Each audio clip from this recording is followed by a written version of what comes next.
Psychology on tour, it's become a very, very important part of the game for players.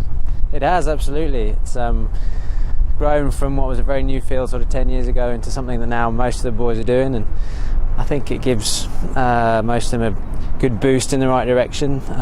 Definitely part and parcel of their everyday lives now, so quite exciting from my point of view, certainly. As players strive for consistency, how important is the psychological element in it? I think in terms of getting the best out of themselves, it's very important. It's more about overcoming obstacles than finding radical solutions. I think most of these guys can hit the golf ball absolutely fantastic, and it's just a question of finding maybe that little something that gives them the edge over the rest of the field. And if they can find that edge, then obviously they're going to be looking at top 5 finishes and better. So it's become part and parcel of tour life, and very enjoyable. So, when you're working with a player, what's the first thing you assess?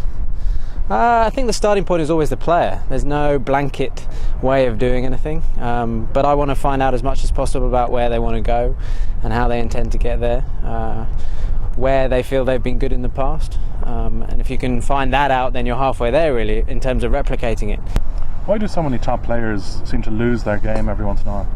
Well, I think inevitably they're under a lot of pressure. They're playing for a great deal of money on this tour, and the difference between winning and losing is obviously enormous in terms of career and bank balance and profile and all these kind of things. So to be under that degree of pressure, you've really got to be able to stare failure in the eyes and know that you can be comfortable with it. And once you become comfortable with it, then you can start to think about what you really want to go for. So it's interesting to see when players do become more comfortable and give themselves permission to make mistakes, how much better they get straight away, and that's when they start to contend for the top positions. Have you found there's a bit of a lunatic fringe on the European tour? Oh god, yeah, they're all lunatics, plenty of them. I'm a lunatic as well, so it all goes together quite nicely. I think, it adds to the fun and stops it from being too serious. So yeah.